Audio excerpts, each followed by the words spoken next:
এই ভিডিওতে আমি ত্রিমাত্রিক দেশে যে কোনো দুটি বিন্দুর মধ্যে সরলরৈখিক দূরত্ব নির্ণয়ের যে ফর্মুলা সেটি নির্ণয় করব। তো এখানে দেখতে পাচ্ছ ত্রিমাত্রিক দেশে আমি এ বিন্দু এবং সি বিন্দু নিয়েছি এবং এ বিন্দুর স্থানাঙ্ক হচ্ছে x1 y1 z1 এবং সি বিন্দুর স্থানাঙ্ক হচ্ছে x2 y2 z2। তো আমরা জানতে চাইছি যে এই এ থেকে সি বিন্দু পর্যন্ত যে সরলরৈখিক দূরত্ব, সেই দূরত্বর যে গাণিতিক ফর্মুলা সেটি আমরা নির্ণয় করতে চাইছি। এবং এখানে দেখো এক্স অক্ষ, এটি হচ্ছে ওয়াই অক্ষ এবং এটি হচ্ছে জেড অক্ষ, আর এটি ও হচ্ছে আমাদের মূল বিন্দু। তো প্রথমে আমরা দ্বিমাত্রিক দেশে ফিরে যাই। তো দ্বিমাত্রিক দেশে দেখো আমাদের কাছে দুটি বিন্দু রয়েছে বি এবং সি, যাদের স্থানাঙ্ক দেখতে পাচ্ছ x1 y1 মানে বি এর স্থানাঙ্ক, আর x2 y2 হলো সি এর স্থানাঙ্ক।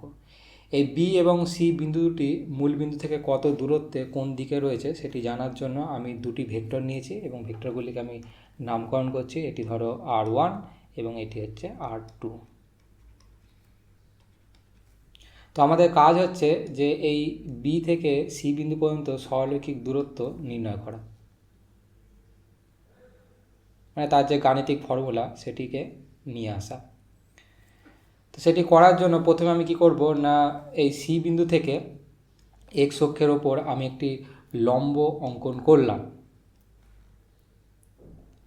একইভাবে আমি বি থেকে এক্স অক্ষের ওপর একটি লম্ব আমি অঙ্কন করলাম। সি বিন্দু থেকে ওয়াই অক্ষের ওপর একটি লম্ব আঁকলাম এবং বি বিন্দু থেকে ওয়াই অক্ষের ওপর একটি লম্ব আঁকলাম। তো এইখানে এই বিন্দুটি, মানে যেখানে এই অংশে এই লম্বটি ছেদ করেছে, তো সেইটি দূরত্ব মূল বিন্দু থেকে হবে খুব সহজেই আমরা বার করতে পারি x2, এবং মূল বিন্দু থেকে এইখানে দূরত্ব হচ্ছে x1, মূল বিন্দু থেকে এইখান পর্যন্ত দূরত্ব হচ্ছে y2, এখান থেকে আমরা পাচ্ছি, এবং এটি হচ্ছে y1। তো আমাদের কাছে দেখো একটি সমকোণী ত্রিভুজ তৈরি হয়ে গেছে, এবং সমকোণী ত্রিভুজের ক্ষেত্রে এটি হচ্ছে আমাদের লম্ব, এটি হচ্ছে ভূমি এবং এটি হচ্ছে অতিভুজ। তো অতিভুজ আমাদের কাছে এখন জানা নেই, মানে বিসি আমাদের কাছে এখনও জানা নেই, কিন্তু বিসিকে আমরা পিথাগোরাস উপপাদ্য সূত্র প্রয়োগ করে আমরা খুব সহজেই নির্ণয় করতে পারবো যদি আমাদের কাছে বিপি জানা থাকে এবং সিপি জানা থাকে। কিন্তু এই চিত্রে আমাদের বিপি এবং সিপি নির্ণয় করা কিন্তু অত্যন্ত সহজ, কারণ আমরা জানি বিপি হবে, মানে এইখান থেকে এই পর্যন্ত দূরত্ব হবে y1 মাইনাস y2, এখান থেকে এই পর্যন্ত দূরত্ব হচ্ছে y1 আর এখান থেকে এই পর্যন্ত দূরত্ব হচ্ছে y2। তাহলে আমরা বিপি নির্ণয় করতে পারি y1 মাইনাস y2 করে। একইভাবে আমরা যদি পিসিকে দেখতে চাই তাহলে পিসি হয়ে ওঠে x2 মাইনাস x1। তো এই দুটি সূত্র আমি যদি এখানে বসিয়ে দিই তাহলে আমাদের কাছে উঠে আসে, দেখো বিসি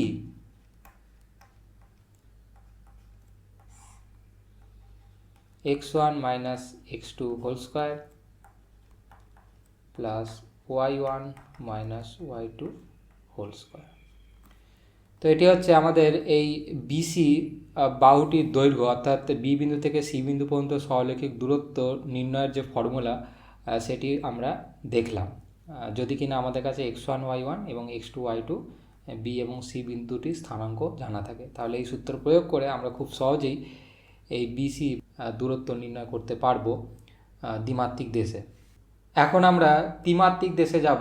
ত্রিমাত্রিক দেশে আমরা ওই একই কাজ করব, অর্থাৎ এ থেকে সি বিন্দু পর্যন্ত যে সরলরৈখিক দূরত্ব সেই দূরত্ব নির্ণয়ের ফর্মুলাটি আমরা নির্ণয় করব, এবং নির্ণয় করার সময় আমাদের দ্বিমাত্রিক দেশে যে কাজটি করলাম সেই কাজটি কিছুটা হলেও আমাদের সাহায্য করবে, সেইগুলি আমরা এক এক করে দেখব।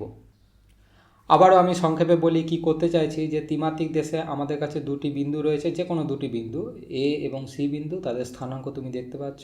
তো আমরা চাইছি যে এই এ থেকে সি বিন্দু পর্যন্ত যে সরলরৈখিক দূরত্ব সেই দূরত্ব নির্ণয়ের ফর্মুলা। তো এই সি এবং এ বিন্দু কোথায় কোন দিকে কত দূরত্বে রয়েছে মূল বিন্দু থেকে সেটি বোঝার জন্য আমি আবারও r2 ভেক্টর নিলাম, জিরো থেকে মূল বিন্দু থেকে সি বিন্দু পর্যন্ত, এবং r1 ভেক্টর নিলাম মূল বিন্দু থেকে এ বিন্দু পর্যন্ত।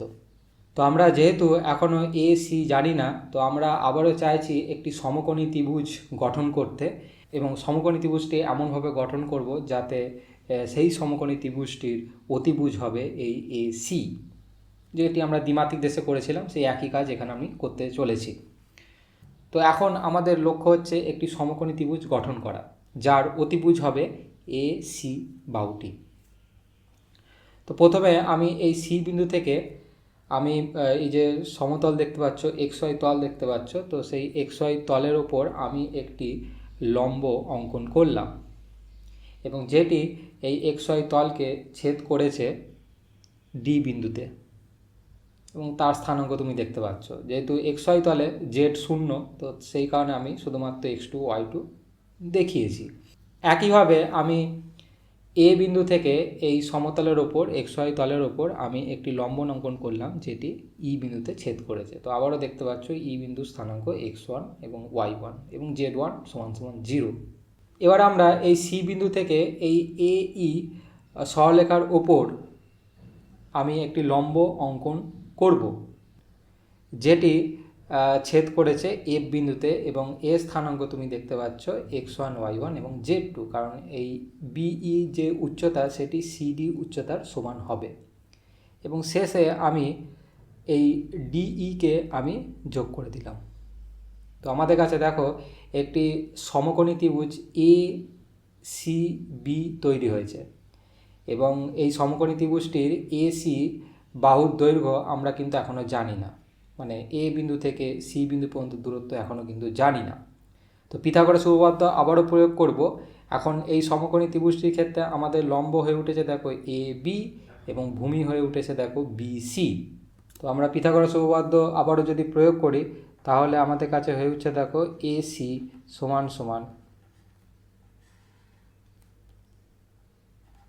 AB square plus BC square. তো আমাদের জানতে হবে এখন AB কত এবং BC কত।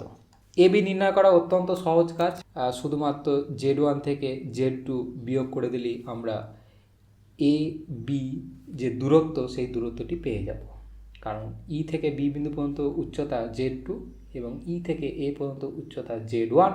তাহলে AB হচ্ছে আমাদের কাছে Z1 - Z2। এখন আমরা BC কিভাবে পাবো? BC মানে হচ্ছে এই বিন্দু দুটির মধ্যে দূরত্ব। এখন এখান থেকে আমরা দেখতে পাচ্ছি যে BC মানেই DE, আর DE দ্বিমাত্রিক দেশে রয়েছে এবং দ্বিমাত্রিক দেশে আমরা এইমাত্র যে কাজটি করলাম যে কোনো দুটি বিন্দুর মধ্যে যে দূরত্ব, সেই দূরত্ব নির্ণয়ের ফর্মুলা আমরা দ্বিমাত্রিক দেশে দেখেছি। তো সেটি এখন দেখো আমাদের সাহায্য করছে। তো সেটি প্রয়োগ করলে আমরা DE হয়ে ওঠে X1 - X2 whole square plus Y1 - Y2 whole square. এবং এই ছবি থেকে আমরা দেখতে পাচ্ছি যে DE বিন্দুটির মধ্যে যা দূরত্ব BC বিন্দুটির মধ্যে একই দূরত্ব। তো এই DE যেহেতু সমান সমান BC, তাহলে BCকেও আমরা লিখতে পারি X1 - X2 whole square plus Y1 - Y2 whole square. তো আমাদের কাছে এখন AB এবং BC এর ফর্মুলা রেডি, অর্থাৎ আমরা AB আমাদের জানা হয়ে গেছে এবং BC মধ্যে দূরত্ব সেটি আমাদের জানা হয়ে গেছে। তো শুধুমাত্র এই দুটি ফর্মুলা আমরা যদি এখানে বসিয়ে দিই তাহলে আমাদের কাছে দেখো AC হয়ে ওঠে X1 - X2 whole square plus Y1 - Y2 whole square plus Z1 - Z2 square. তাহলে আমরা দেখো এই A বিন্দু এবং B বিন্দুর স্থানাঙ্ক যদি X1 Y1 Z1 এবং C বিন্দুর স্থানাঙ্ক X2 Y2 Z2 হয়, তাহলে A থেকে C বিন্দু পর্যন্ত সরলরৈখিক দূরত্বের যে ফর্মুলা সেই ফর্মুলাটি আমরা এখানে পেয়ে গেলাম এবং এটি আমরা করতে চাইছিলাম এই ভিডিওতে। এখন একটি বিশেষ ক্ষেত্রে আসি। ধরো আমাদের যে C বিন্দুটি সেই বিন্দুটি এখন মূল বিন্দুতে রয়েছে, তার মানে তার X2 Y2 Z2 তার যে স্থানাঙ্ক, সেই স্থানাঙ্ক এখন 0 0 0, মানে এই সি বিন্দুটি এখন মূল বিন্দুতে চলে গেছে। তো সেই অবস্থায় আমি যদি এই ফর্মুলাতে যদি বসাই, তাহলে দেখো আমাদের কাছে এসি হয়ে উঠছে কত,